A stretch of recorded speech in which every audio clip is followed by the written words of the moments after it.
Law 31. Control the options. Get others to play with the cards you deal. Judgment. The best deceptions are the ones that seem to give the other person a choice. Your victims feel they are in control, but are actually your puppets. Give people options that come out in your favor, whichever one they choose. Force them to make choices between the lesser of two evils, both of which serve your purpose. Put them on the horns of a dilemma. They are gored wherever they turn. Observance of the law. From early in his reign, Ivan IV, later known as Ivan the Terrible, had to confront an unpleasant reality. The country desperately needed reform, but he lacked the power to push it through. The greatest limit to his authority came from the boyars, the Russian princely class that dominated the country and terrorized the peasantry. In 1553, at the age of 23, Ivan fell ill. Lying in bed, nearing death, he asked the boyars to swear allegiance to his son as the new Tsar. Some hesitated, some even refused. Then and there, Ivan saw he had no power over the boyars. He recovered from his illness, but he never forgot the lesson. The boyars were out to destroy him, and indeed, in the years to come, many of the most powerful of them defected to Russia's main enemies, Poland and Lithuania, where they plotted their return and the overthrow of the Tsar.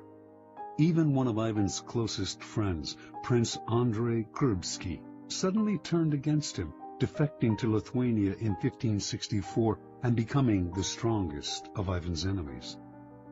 When Kurbsky began raising troops for an invasion, the royal dynasty seemed suddenly more precarious than ever. With émigré nobles fomenting invasion from the west, Tartars bearing down from the east, and the boyars stirring up trouble within the country, Russia's vast size made it a nightmare to defend. In whatever direction Ivan struck, he would leave himself vulnerable on the other side. Only if he had absolute power could he deal with this many-headed hydra, and he had no such power. Ivan brooded until the morning of December 3rd, 1564, when the citizens of Moscow awoke to a strange sight. Hundreds of sleds filled the square before the Kremlin, loaded with the Tsar's treasures and with provisions for the entire court.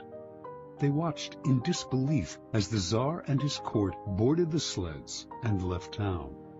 Without explaining why, he established himself in a village south of Moscow. For an entire month, a kind of terror gripped the capital, for the Muscovites feared that Ivan had abandoned them to the bloodthirsty boyars. Shops closed up, and riotous mobs gathered daily. Finally, on January 3rd of 1565, a letter arrived from the Tsar, explaining that he could no longer bear the boyars' betrayals and had decided to abdicate once and for all. Read aloud in public, the letter had a startling effect. Merchants and commoners blamed the boyars for Ivan's decision and took to the streets, terrifying the nobility with their fury. Soon a group of delegates representing the church, the princes, and the people made the journey to Ivan's village and begged the Tsar, in the name of the Holy Land of Russia, to return to the throne. Ivan listened, but would not change his mind. After days of hearing their pleas, however, he offered his subjects a choice. Either they grant him absolute powers to govern as he pleased, with no interference from the boyars, or they find a new leader. Faced with a choice between civil war and the acceptance of despotic power, almost every sector of Russian society opted for a strong Tsar, calling for Ivan's return to Moscow and the restoration of law and order. In February, with much celebration, Ivan returned to Moscow. The Russians could no longer complain if he behaved dictatorially. They had given him this power themselves. Interpretation. Withdrawal and disappearance are classic ways of controlling the options. You give people a sense of how things will fall apart without you, and you offer them a choice. I stay away and you suffer the consequences, or I return under circumstances that I dictate. In this method of controlling people's options, they choose the option that gives you power because the alternative is just too unpleasant. You force their hand, but indirectly. They seem to have a choice. Whenever people feel they have a choice, they walk into your trap that much more easily. Keys to power. Words like freedom, options, and choice evoke a power of possibility far beyond the reality of the benefits they entail. When examined closely, the choices we have in the marketplace, in elections, in our jobs, tend to have noticeable limitations. They are often a matter of a choice simply between A and B, with the rest of the alphabet out of the picture.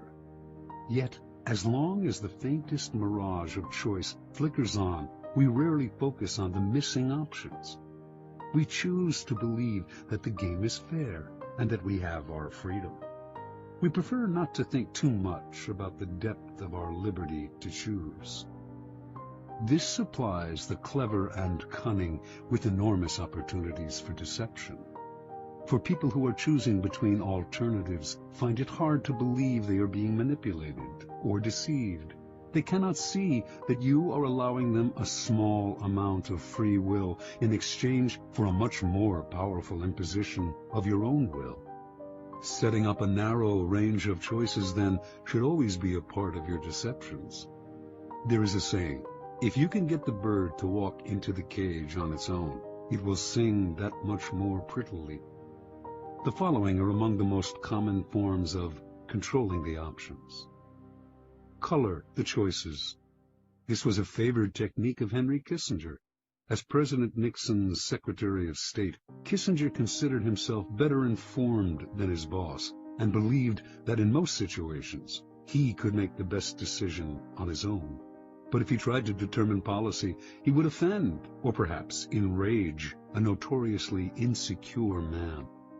So Kissinger would propose 3 or 4 choices of action for each situation, and would present them in such a way that the one he preferred always seemed the best solution compared to the others. Time after time, Nixon fell for the bait, never suspecting that he was moving where Kissinger pushed him. This is an excellent device to use on the insecure master.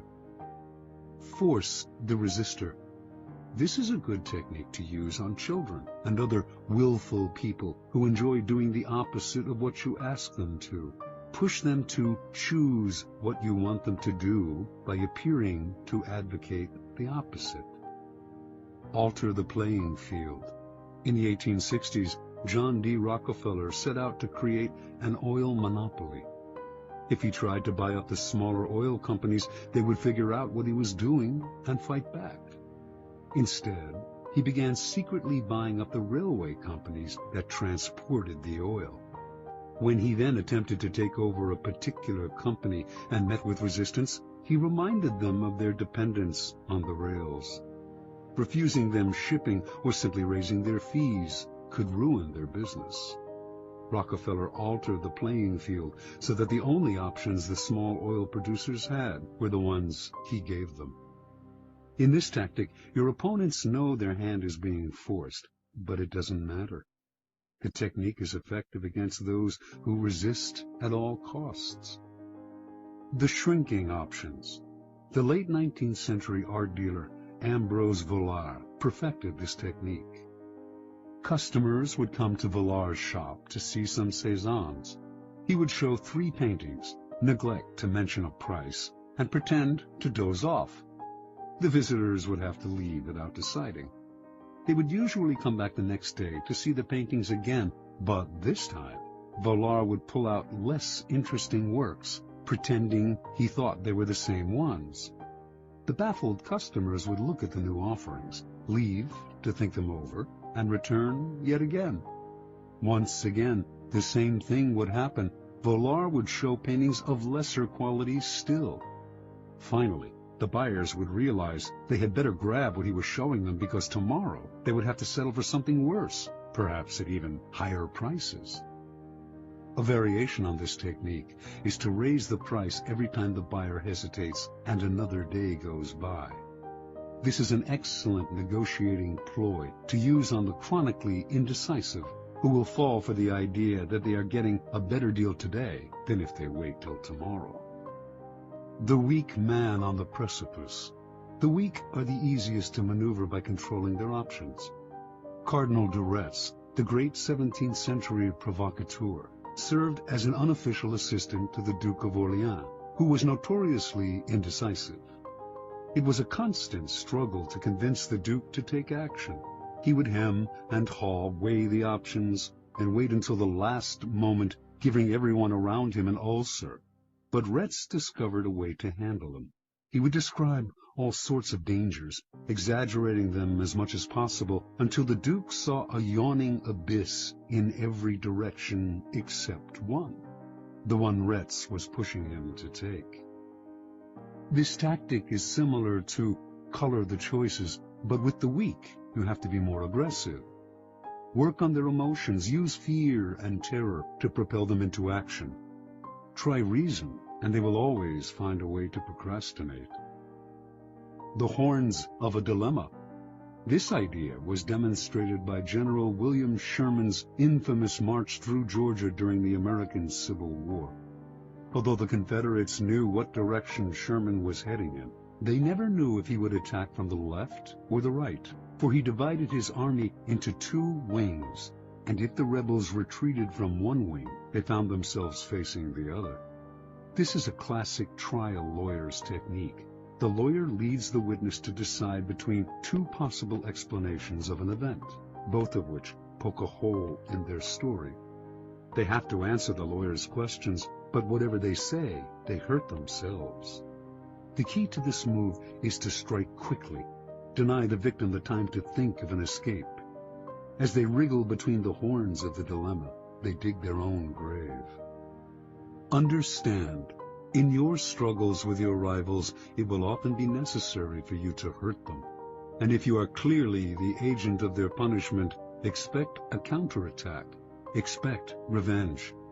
If, however, they seem to themselves to be the agents of their own misfortune, they will submit quietly. When Ivan left Moscow for his rural village, the citizens asking him to return agreed to his demand for absolute power.